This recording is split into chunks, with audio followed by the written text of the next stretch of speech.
तो बाल लीला कर रहे थे ब्रज में। यशोदा मैया खूब नहलाती धुलाती और बढ़िया सुंदर श्रृंगार करती, लेकिन हम पूरे नंद भवन में घुटमुन चल चल के कभी नीचे लुढ़क करके कभी ऊपर गिर के सब माला तोड़ लेते, अस्त व्यस्त वस्त्र कर लेते, घुंघराले केशों की ऐसे भुज्जा बना लेते, ऐसा रूप बना लेते। यशोदा मैया बोली, आओ मेरे खसीटे चंद्र, सुबह कृष्ण चंद्र बना के भेजती हूँ, खसीटा चंद्र बन के आता है शाम को। तो बोले तब यशोदा मैया ने हमारा नाम रखो खसीटे चंद्र, तो इसलिए शुद्ध नाम है। तो ठाकुर जी के बहुत सारे नाम हो गए, कनुआ, गोपाल, गोविंद, माधव, कन्हैया। यशोदा जी का प्रिय नाम है कन्हैया। मैया लाल जी को इसी नाम से पुकारती है। ठाकुर जी अब धीरे धीरे 3.5 वर्ष के हो गए, और जैसे ही 3.5 वर्ष के भय महाराज, मानो जैसे उनके शरीर में स्प्रिंग एक्टिवेट हो गई हो। इतना ऊधम मचाते हैं, इतना ऊधम मचाते हैं, पूरी गोकुल की नाक में दम कर रखा ठाकुर जी ने। यशोदा मैया ने लाल जी को नूपुर पहना रखे। सवेरे जैसे ही ठाकुर जी उठते हैं, नूपुरों की आवाज आती है तो यशोदा मैया तुरंत रसोई घर से दौड़ के जाती है लाला के पास।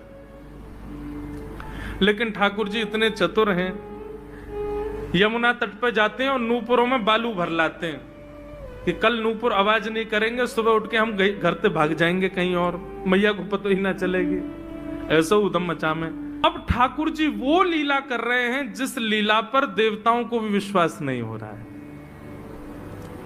ऐसी लीला ठाकुर जी कर रहे हैं कि किसी को भरोसा ही नहीं हो रहा कि जगत नियंता जगदाधार ये कर सकता है। बोले ठाकुर जी क्या करते हैं? बोले ये मत पूछो क्या करते हैं, यूं कह रहे हैं क्या नहीं करते। जो माता पिता अपने बालकों को बहुत ऊधमी समझते हैं,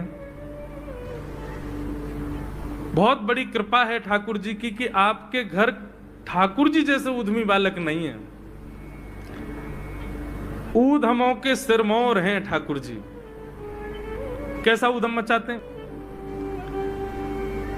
नहा धो करके ठाकुर जी सवेरे तैयार होते हैं, सबसे पहले गैयाओं के पास जाते हैं। मैया कहवे लाला नहा धो के सबसे पहले गैयान को प्रणाम करवे जा, गैयान को स्पर्श कर फिर कछु करियो। ठाकुर जी गैयाओं को प्रणाम करने जाते हैं। जैसे ही देखते हैं कि कोई गैया बैठी है, सो ठाकुर जी कहें अरे मैया या गैया को आलस आ गयो, या को आलस दूर कर दूं। सो बैठी हुई गैया के ठाकुर जी सींग पकड़ लेते हैं और सींग पकड़ करके अपनी ओर खींचते हैं। दूसरी तरफ से सींग बलराम जी पकड़ लेते हैं। अब ऐसे सींग पकड़ करके ऐसे ऐसे गैया के सींग हिलाते हैं। अब बैठी रहती गैया थोड़ी देर तो कोई बात नहीं, जैसे जोर जोर से हिलाना प्रारंभ कर